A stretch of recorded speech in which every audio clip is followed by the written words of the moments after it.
Poa, you may proceed when you're ready. Thank you, Your Honor. Thank you. Mr. Wamil, good afternoon po, sir. Good afternoon po, sir. Sa pagkaalala ko po, nabanggit niyo po that you were formerly with ICFAO as a state auditor. Tama po ba? Yes, sir. And you are a certified public accountant. Tama po ba? Yes, sir. You're also a lawyer, correct? Yes, sir. You passed the bar in 2022. 2023 po. 2023. Okay, I stand corrected. And Mr. Wamil, you also testified yesterday during your direct examination that you were part of the team that audited the OVP and DepEd confidential funds. Is that correct? Hindi po team kasi ako lang po yung nag-evaluate ng documents. Ikaw mismo, basically nag-evaluate ng documents. Tama po ba? Yes po, sir. Okay, just so maintindihan lang namin how ICFAO conducts its audit. Yung mga auditors po ba, do they go to the field and observe itong mga confidential operations in person or? Since what we do po is compliance audit, we base our audit on the documents being submitted to the ICFAO.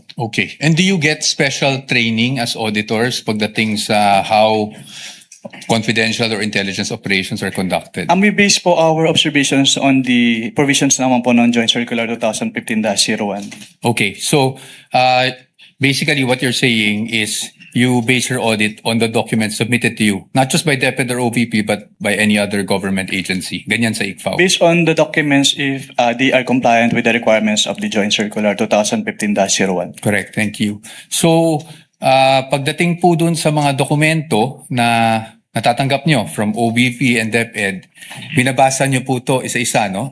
Lahat ng attachments? Hindi po ako yung nag-receive noon. Meron po kaming receiving staff po. Pero kayo po, in your evaluation, do you go through the documents one by one? Yes po. I evaluate po if they are compliant with the requirements of the Joint Circular. Okay. Now, when you evaluated these documents, nakita niyo po ba doon kung sino ang nag-approve ng grant ng confidential funds for OVP for the fourth quarter of 2022? Nakita ko po dun sa disbursement voucher po na si Asek Limuel G. Ortonio po. No, I mean the grant. Kasi wala po sa GAA yung OVP confidential funds for 2022 eh.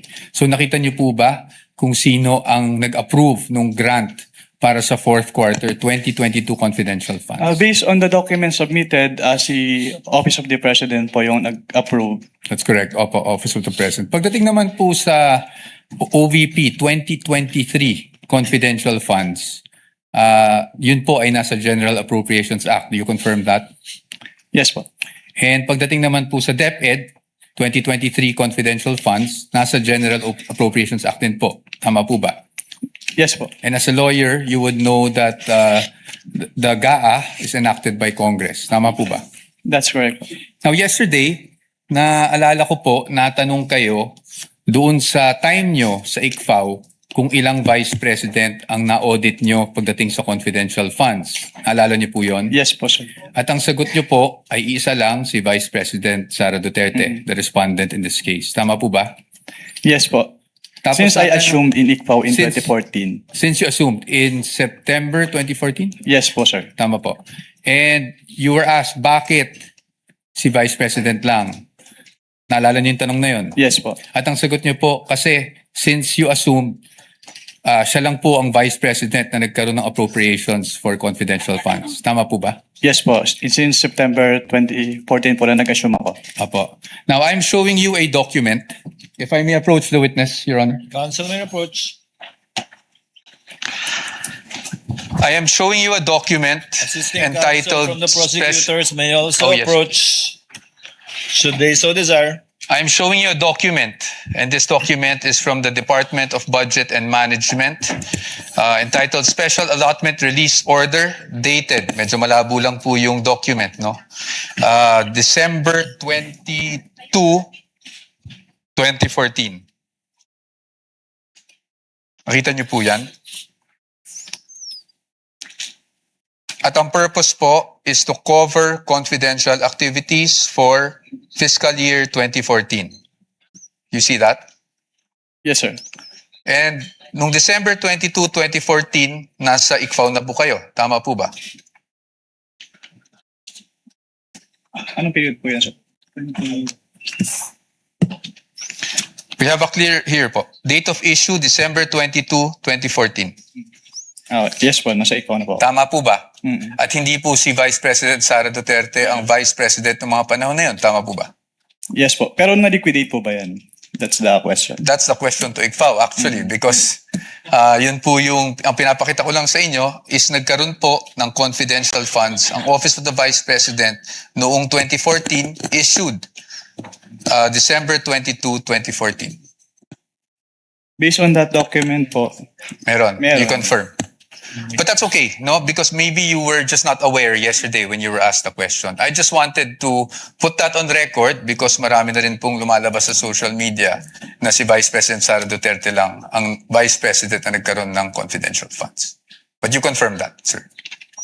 Your Honors, just a manifestation, this has not been pre-marked. We just came upon this document yesterday after the statements were made. So upon the agreement made during pre-trial, we request that this be marked as exhibit for the defense D-1-167-DE. -OVP. Let it be so marked. Thank you, Your Honors. Provisional only, Your Honor. Yes, of course, subject to the objections of the prosecution when the time is Of course, at appropriate. the proper time. Thank you, Your Honor. And we will provide the prosecution with a copy as well. Kindly do that after, perhaps later on, after the trial, or now too, so that it can be made a subject matter of redirect should the counsel for the panel of prosecutors Medyo malabo. so desire. I can give you Photocopy. just a photo. We would like to manifest that this is just a printout, Your Honor, and a photocopy that we retrieved from the Office of the Vice President. Noted. Okay. Ito, bibigyan ba natin to? Okay, hindi na. Okay. Anyway, Mr. Witness, nung pinag-aaralan ko yung nature ng confidential funds, may mga issuances akong nakita aside from yung JC 2015-01 na parating yung nami-mention kahapon and today. And that is COA Circular 92-985. Yun po ba ay familiar sa inyo? can you repeat? I can give you a copy. Your Honor, I am giving the witness a copy of a document entitled Commission on Audit Circular Number 92-385 dated October 21, 1992. For the reference of the court, this was marked as Exhibit D-1-155. Naalala po ba ninyo yung document na yan or familiar po ba kayo sa document na yan? Witness is perusing the document, Your Honors. Noted. If assisting counsel would like to also from the prosecution.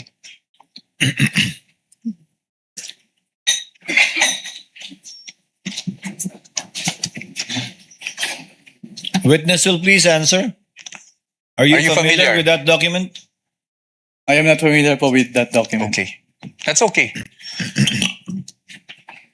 Meron lang po ditong whereas clauses. I won't ask you about the entire document anyway. Meron lang po ditong whereas clauses on the first page. Can you see that, Mr. Witness? Whereas clauses. I would just want you to read the fourth whereas clause. Ito pa. Ma'am, you want to come here so you'd have a better view. Just the fourth whereas clause. Can you please read that out loud for the record? Attorney Capunan, it's also flashed on the screen. Para mahit. Whereas these intelligence and confidential activities by their very nature are highly sensitive and confidential operations or missions, the details of which cannot be divulged without posing a threat to national security or to the success of the mission. Can you please read the next whereas as well? Thank you. Whereas, as now being required, the submission of receipts, bills, or commercial invoices in support of disbursements from this fund or rental or of safe houses, purchase of meals or supplies, and other expenses might create a leak of information that may threaten the confidentiality of the intelligence operations, endanger the lives and the safety of the agents and employees of the government agencies, and result to a failure of the mission. And just the next two whereas clauses na lang po para hindi na po tayo humaba.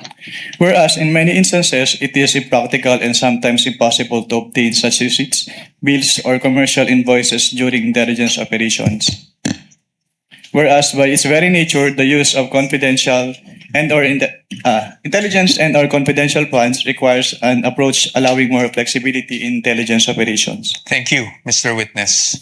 Manifestation, Your Honor. First of all, this exhibit presented by counsel for the respondent is dated October 1, 1992, Your Honor. Whereas the joint circular cited as basis by this witness, Your Honor, is dated 2015, Your Honor. There is no indication here.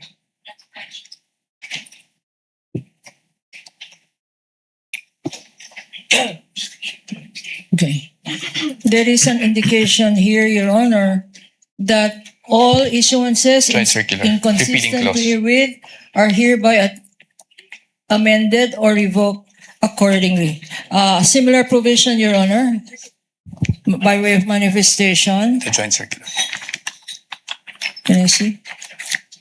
Is likewise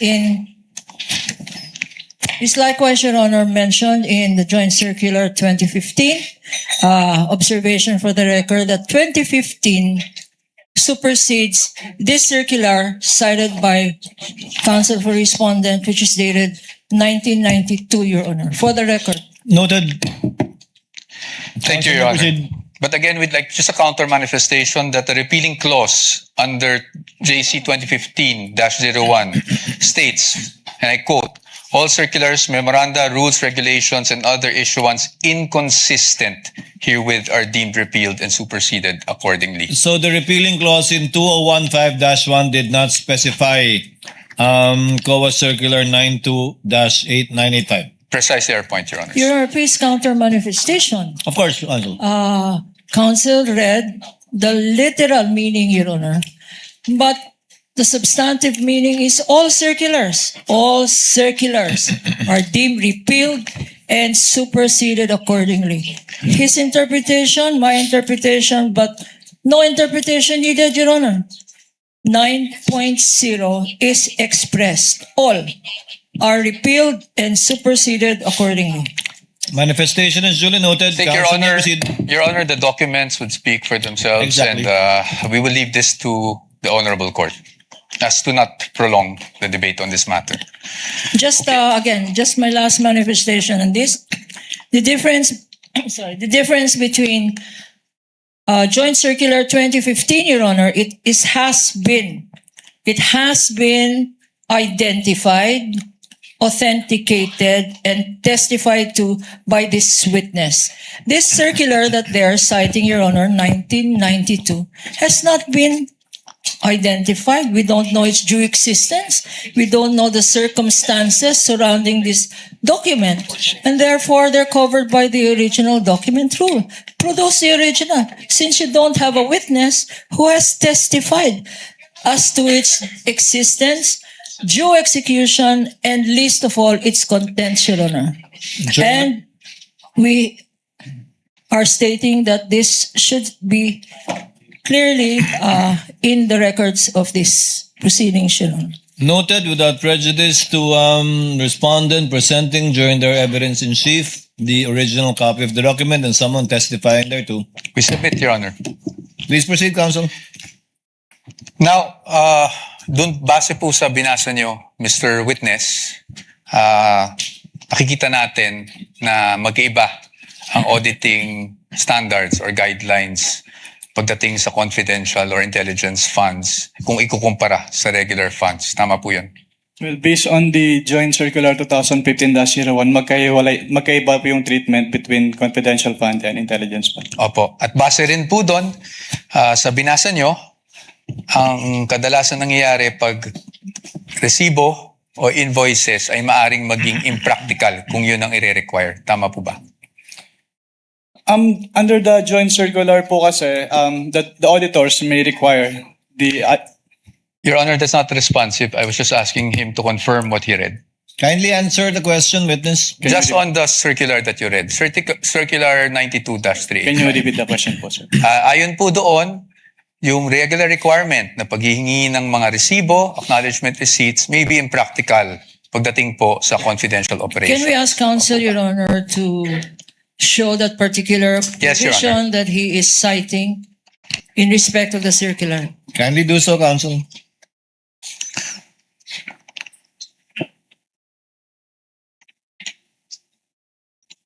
Tama po ba?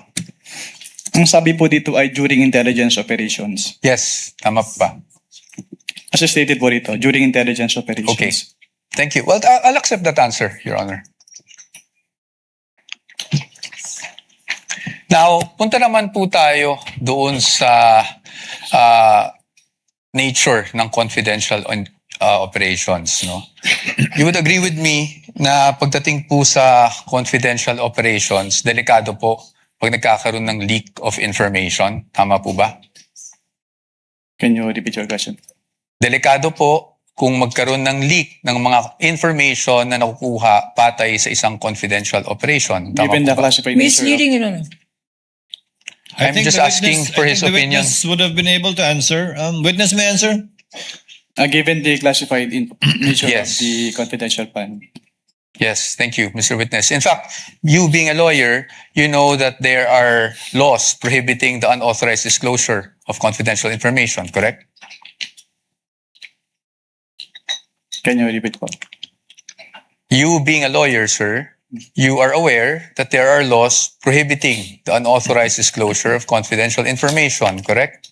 Can you state what specific laws po yung... Revised Penal Code under Article 229, for example, on the revelation of secrets. Yes po. Yes, Republic Act 3019, Section 3, Paragraph K, on divulging, unauthorized divulging of confidential information, correct? Yes po.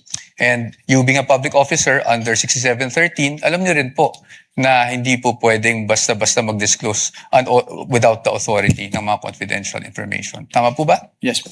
Okay, so batay po dito, pinapahalagan po talaga ang confidentiality pagdating sa mga classified information na ito. Tama po ba? You would agree with me? Yes po. Yes. Now let's go to the joint circular that we have been mentioning since yesterday. No, ito pong joint circular number 2015-01.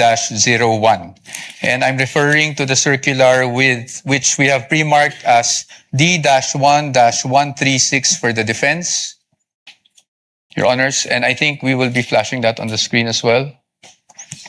Ito naman po yung pag-usapan natin. I just wanted you, Mr. Witness, to give us the definition of confidential funds. Diyan po sa circular na yan under, I think it's page 2, item 3.7. Can you please read it for the record? Under 3.7, confidential fund refers to the lump sum amount provided as such in the GAA for NGAs, in appropriation ordinances for LGUs, and in the COBs for GOCCs for their confidential expenses. Salamat po, Mr. Witness. At pagdating po, nabasa niyo po yung word na lump sum. Ibig po sabihin nito, buong halaga? Buong amount? As opposed to having line items for expense? Tama po ba? Lump sum. Yes Lump po. sum. Opo. At based on your experience, pag ang pinag-uusapan po natin ay confidential funds, pagdating po sa pag-disburse nito, cash po ba ito? In the form of cash? What expense are you pertaining? Confidential funds in general. Cash po ba ito? Wala pong specific provision kung anong type po ng yung ibabayad. Okay. But item 6 provides for the guidelines on cash advances, correct?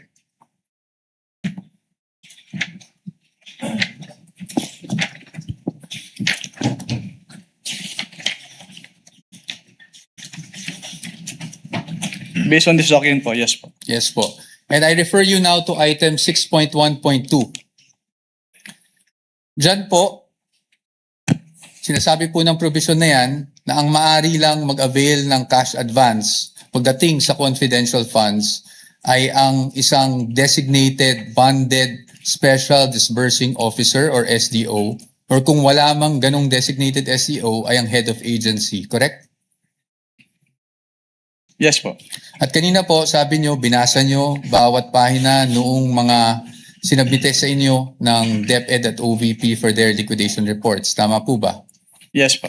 At you would be aware na ang STO po para po sa OVP ay si Ms. Gina Acosta. Tama po ba? Based on the documents submitted, yes po. Yes, thank you. At pagdating naman po sa DepEd, Mr. Witness, ang SDO po ay si Mr. Edward Fajarda. Tama po ba? Based on the documents submitted po, yes po. Yes. So based on that, tama rin po ba na sila ang maging payees ng mga cheque na inilabas ng DepEd para sa cash advance? Yes po. Tama po. At sila, tama rin po na silang nag-encash ng mga cheque dahil silang payee. Tama Yes po. po. Yes po. Yes. So they complied with 6.1.2, correct? What do you mean complied po? Complied with the requirements of 6.1.2 na ang SDO po ang kumuha ng cash advance at siya po nag-encash ng cheque. Your Honor, please misleading. That's not the only requirement in 6.1.1. 6.1.2, Your Honor. There are other requirements here. Can counsel be specific? I'm just asking, Because- Your Honor. This is a blanket, he is saying, and so therefore, there is compliance here. I'm In asking. particular. Thank you. I appreciate po What the. does counsel for respondents say? I appreciate naman po the objection of the good counsel. So I will be more specific. Tama po, nag-comply po ng SDO ang payee sa cheque at ang SDO po ang nag-encash. Yun lang po. Just on that part.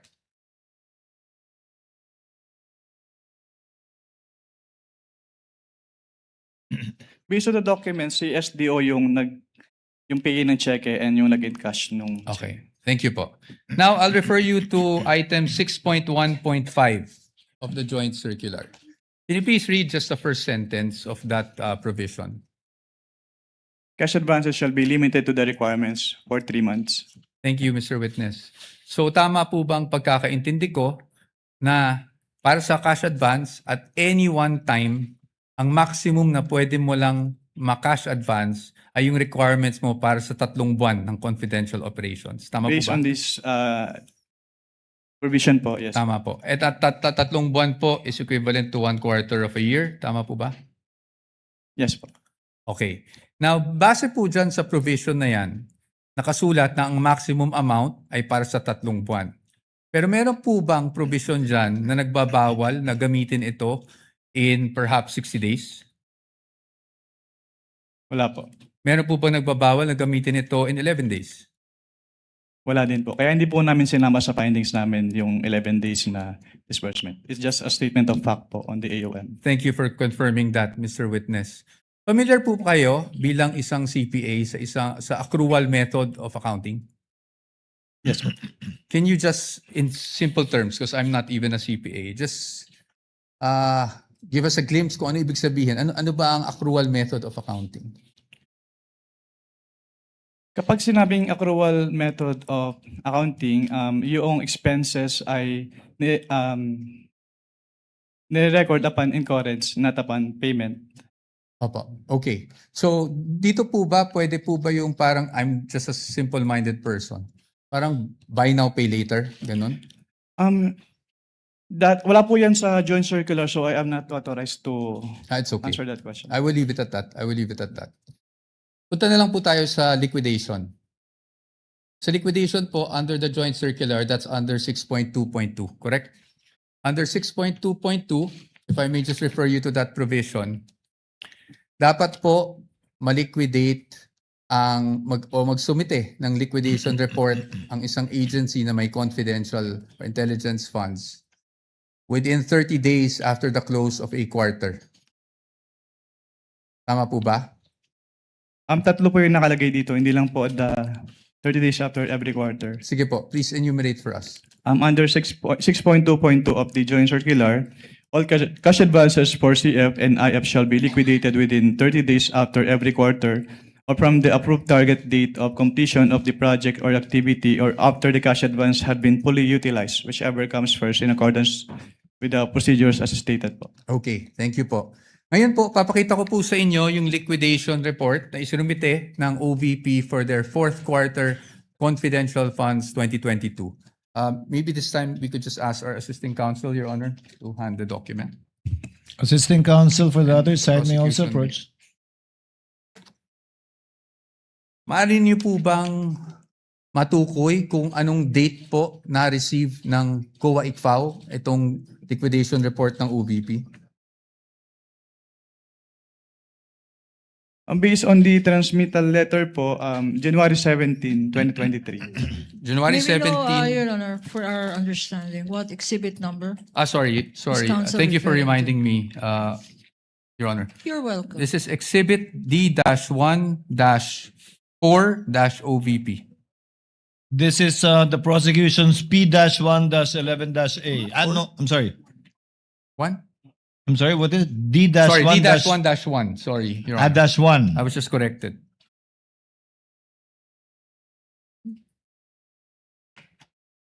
Counsel Your may Honor, proceed. for the record, this is not a common exhibit, Your Honor. Duly noted. Now, base po sa date na nabasa nyo, compliant po ba na within the 30-day period ay nakapag-submit sila? Yung act lang po ng pag-submission na pag-submit rather ng liquidation report. Based on this document po, yes po. Yes po. And kung mapapansin nyo po, doon po sa transmittal, meron pong isang checklist. Tama po ba? Yes, sir. And I will refer you now to item 6.2.2.3 of the joint circular. Ayon po sa 6.2.3 ng nasabing Joint Circular 2015-01, ang gagawin po ng receiving officer ng COA ICFAO ay titingnan po yung checklist, tapos susuriin po yung mga dokumentong isinumite ng ahensya, yung mga attachments, kung pasok siya doon sa checklist of supporting documents na kinakailangan. Tama po ba? Can you repeat your question po? Ayon po sa 6.2.2.3, ang receiving officer ng COA ICFAO ay titingnan yung checklist and then titingnan din, susuriin yung mga naka-attach na dokumento kung compliant siya dun sa checklist. Tama po ba? Yes po, based on the joint circular. Based on that same provision, kung yun po ay kompleto, tatanggapin po ng COA ICFAO. Tama po ba? Yes po. At pag hindi po kompleto o meaning kulang po yung mga attached documents, yun po ay dapat ibalik ng COA ICFAO sa ahensya at hindi mo natatanggapin. Tama po ba? Yes po. Based And on in- this provision po. Opo. And in this case, because of the receiving stamp, would you say na tinanggap po ng ICFAO ang submission ng OVP? As stamp po nung ICFAO, yes po. Okay. Thank you, Mr. Witness. Now, basing on this document na natanggap ng COA ICFAO on January 17, 2023, ang kanilang liquidation report, meaning the OVP for the fourth quarter 2022 confidential funds, it took more or less 8 months for COA to issue its official finding. Tama po ba? Yes po. I am showing you a copy of the AOMs that you issued and that were also presented yesterday. May we know the exhibit number, sir? Yes, Your Honor. I will get to that. Pwede mo na yung mga next documents. Are you showing the one for the OVP or the DepEd? Counsel? OVP, Your Honor. OVP, that would be... This is D-1-103-OVP, Your Honor, for the first AOM issued on September 14, 2023. That's the counterpart of P-1-12-A. And isunod ko na po yung pangalawang AOM na na-issue on October 3, 2023. This is D-1-104-OVP for the defense. Which is P-1-12-B for the prosecution. Opo. Thank you. Now, Mr. Witness, napansin ko na yung date is September 14, nung 2023, ng una niyong AOM. Tama po ba? Yes po. And that was actually just a few days after the budget hearing of COA held August 24, 2023, kung saan may mga legislators that, asked COA to look into the OVP confidential funds. Are you aware of that? Just if you're aware. I am not aware of that. That's okay. Now, I'll just move on to the AOMs themselves. No? Now, kahapon, nasasabi niyo po na nagkakaproblema tayo sa, may nakita kayong finding doon sa physical and financial plan. Tama po ba? Yes, sir. Ng OVP. At yan po ay nakasaad din sa inyong findings dyan. Yes, sir. Tama po ba? Opo. You referred to, if I'm not mistaken, and please correct me if I'm wrong, item 4.2 of the joint circular. Yes, sir. Tama po? Yes, sir. Maaari niyo po bang, andyan pa po ba yung joint circular? Yes. Maaari niyo po bang basahin yung 4.2 ng joint circular para lang po sa kalaman nating lahat?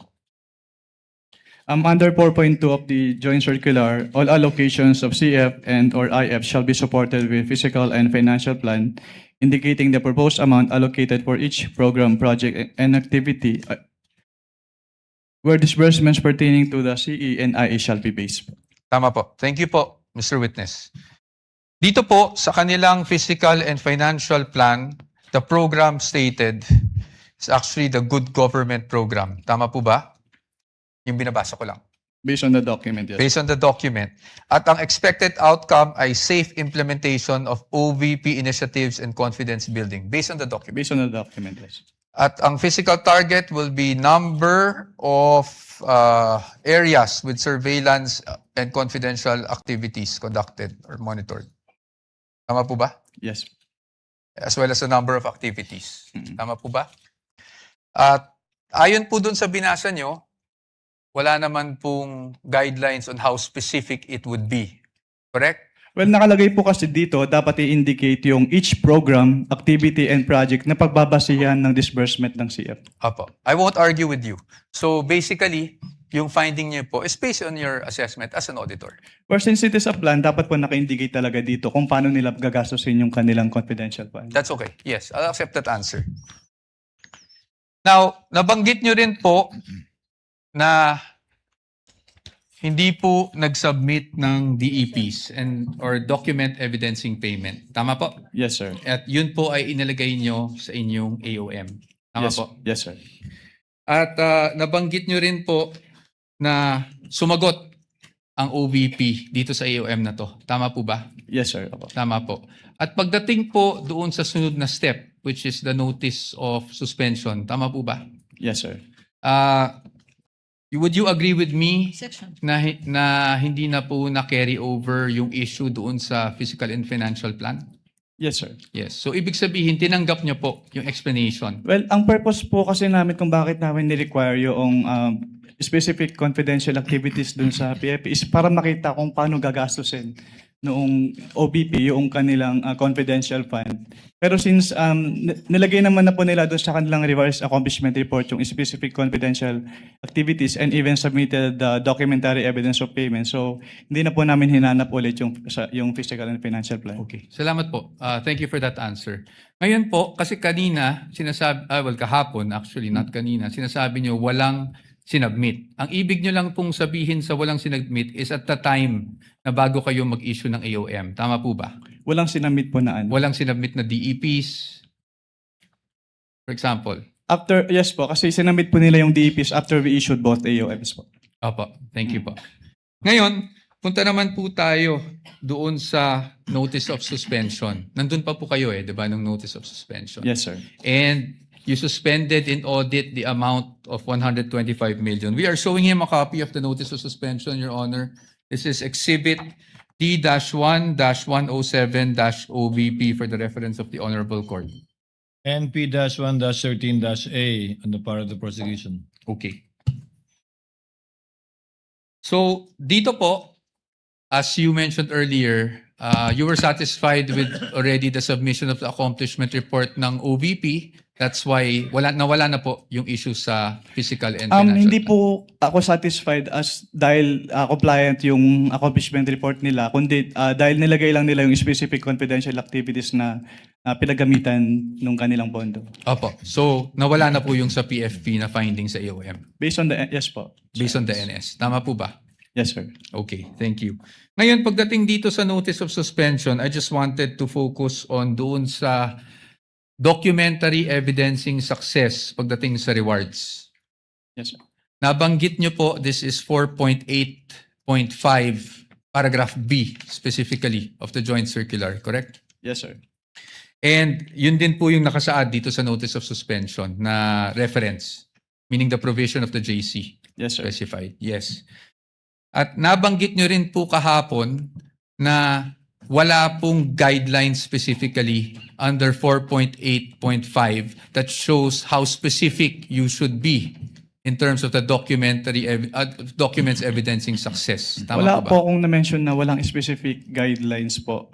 Ang sabi ko lang, hindi sinabi kung anong specific document yung hinihingi. May sinabi ko po kayong walang prescribed format, basically. Your Honor, please misleading the witness, to my recollection, did not say that.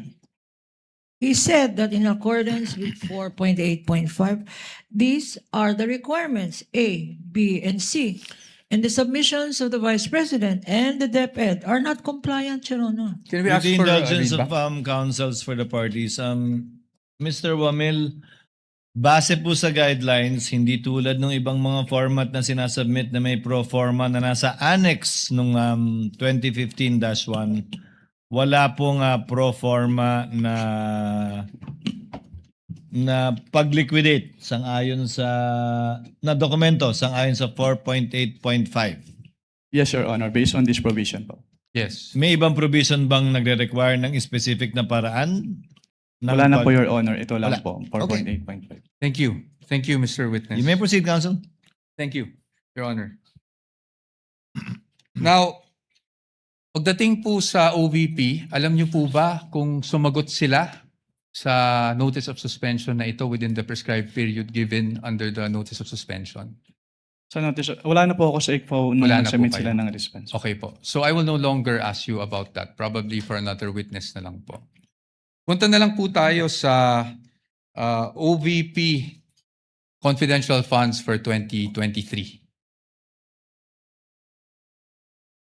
You confirm, Mr. Witness, na ang OVP confidential funds for 2023 ay nakapag-issue rin kayo ng AOMs for the first, second, and third quarter. Tama po ba? For the first and second lang po, kasi yung third quarter, nag-drop po ako and hindi ko na po naabutan yung issuance nun dahil nag-transfer out na po ako sa Okay. ICFO. Okay. At hindi na rin po alam kung, just if you're aware, kung sumagot ang OVP doon sa mga AOMs ninyo. Hindi na rin po alam yan. Yes, sir. Okay. Sige. Diretso na lang po tayo sa DepEd. Para hindi na po tayo tumagal. Sa DepEd po, nakapag-issue rin po kayo ng AOMs. Tama? At least for the first and second quarter nung nandun pa po kayo. Yes, sir. Apo. Tama po. Apo. And kanina po, pinag-uusapan po natin yung mga disbursement vouchers ng DepEd. Kung saan natukoy nyo doon na hindi compliant dahil MOOE yung nakasulat sa disbursement vouchers. Tama po ba? Naalala niyo po yun?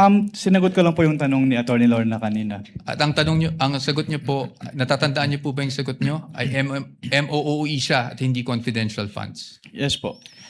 Now, Mr. Witness, I will show you a page of the General Appropriations Act. Have that copy.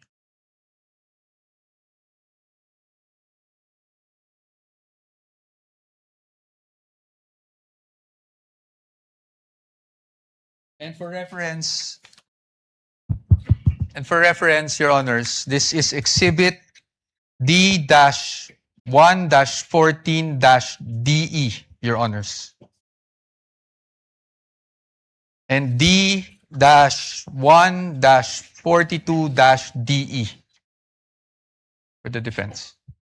Counsel may approach the witness as well as counsel for the panel of prosecutors. Ito lang, ma'am. Titignan ko. So, dito po, sa page 376, volume 118, number 52, General Appropriations Act FY 2023, klarong-klaro po na ang confidential, intelligence, and extraordinary expenses is under maintenance and other operating expenses, which is the MOOE. Pero if I may clarify lang po kasi, Yes po. yung MOOE kasi is very broad. So Yes hindi po. lang confidential fund yung covered niya. Apo, we will get to that, Your Honor. DV. Saan nakasulat? Thank you. Kaya po dito, sa ating naging disbursement Your voucher, Honor, with due respect to counsel. yes, of With course. permission of Manifestation Attorney again in the Poa, yes. document. Again, this Observations document, and manifestations, counsel? Your Honor, this document violates the original document rule. First, it is a photocopy. It is not even a photocopy of anything that is certified, Your Honor. Although, under the original document rule, you can dispense with the presentation of the original. If you present the original first and then substitute a copy, because a copy, a photocopy, is now considered likewise, if properly authenticated, as an original. This is a scrap of paper, Your Honor. We don't even know. General Appropriations Act. Of who? Of which administration? And consisting of how many pages, Your Honor? Saan? This particular document, Your Honor, should not even be testified to because we don't know its provenance. For all we know, we don't know where this document came from. Your Honors, may I We comment? object, therefore, to this May document. we Your comment? Honor. What is the comment of Attorney Poa? Your Honors, the copy we are showing is actually a certified true copy of the Commission on Audit, certified by Davin E. Bakay. Your Honors. Certified true copy of the part of the GA? Yes, Your Honors. Anyway, counsel, we will be ruling on the admissibility of these documents when formal offer is made after the presentation of evidence in chief by the respondents. We submit, Your Honor, but as another observation, Your Honor, we are aware, I think counsel is aware, that if you produce and you ask questions on a portion of a document, then you are compelled to produce the whole document, Your Honor. We want this on file. Produce the whole GAA. For all we know, Your Honor, there may be provisions in that GAA which contradicts the provision he's saying. So he is compelled under the rules, Your Honor. In addition to the rules of admissibility, he is compelled to produce the whole GAA. And we want that on record, Your Honor. Presiding officer has already ruled the manifestation and objection of the counsel is duly noted. Counsel may proceed. Thank you, Your Honor. And under the disbursement voucher, Exhibit D-1-58-DE, nakasulat po na MOOE, replenishment of cash advance under maintenance and other operating expenses authorized under page 376 of RA number 11936, which is precisely the page of the GAA. Pero marami po kasing nakalagay na expense items under MOOE in this page po. Okay, we will accept that answer, Mr. Witness. Now, Mr. Witness, pagdating po sa DepEd, Confidential funds, as you mentioned, you issued the first two AOMs. Yes, sir. Tama po. I mean, AOM for the first and second quarter. Rather. Yes, sir. Pero hindi nyo na po natanggap yung response. Hindi Kasi na- wala na kayo sa ICFAO. Yes, sir. But would you know, just curious, would you know kung ano yung present status nitong mga AOMs na to?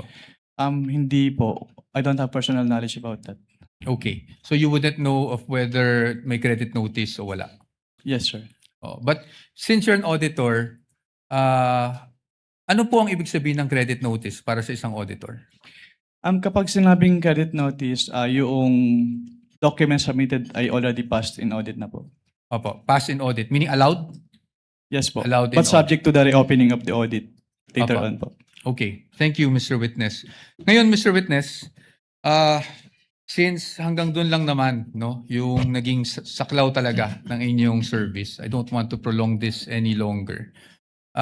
Gusto ko lang makita, based on your findings, AOM, di ba? Tapos yung notice of suspension para sa OVP and the AOMs for DepEd. These are preliminary findings, correct?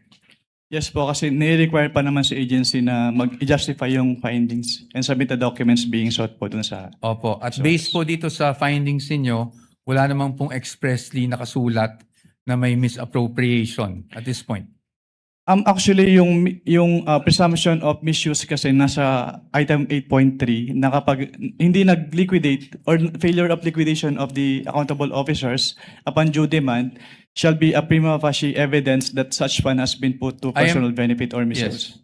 But I am just asking for the response na meron po bang expressly nakasulat sa mga findings ninyo? Ask and answer, Your Honor. It is in That is a 8.3. presumption po. So hindi Opo. kailangan isabihin. May expressly po ba na nakasulat na may ni isang kusing na napunta sa bulsa ng Vice Presidente? Ask and answer, Your Honor. This, wait, don't answer. Uy. That question, Your Honor, has been asked and answered. We ask for Sustain- ruling, Your Honor. Sustained counsel, I think where you're getting at, modify your question. You can get it. Okay. So, basically po, ang findings nyo ay preliminary lamang. Wala pong any conclusive finding pa as to any misappropriation. Yun lang po ang tanong ko. Ang sabi kasi sa circular, upon failure to liquidate, No, meron I ng am presumption. Your Honor, Ask and answer, Your Honor. No, You the already witness- said, if it's... The witness is not responsive. Kindly respond. I think the question is quite simple, Yun lang naman Mr. po. Wamil. Preliminary pa lang. So wala pang any conclusive finding as to any misappropriation. Yun na lang po. Para lang po masagot nyo na ng diretso. Hindi naman po kasi kailangang i-state doon sa findings. Again, Your Honor, non-responsive. Let the presiding officer be the one to do it, or try to do it. Kapag ka nag-issue po kayo ng AOM, Audit Observation Memorandum, failure to liquidate na po ba yun? O may mga observation pa lang kayo?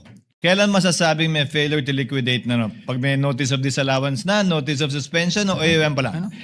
Nakalagay po kasi sa joint circular, Your Honor, under 8.3, failure to liquidate by the accountable officer upon due demand shall be a prima facie evidence. Opo, again, Mr. Wamila, yung pag-issue niyo po ba ng AOM, pasok na sa failure to liquidate upon due demand o hindi pa po?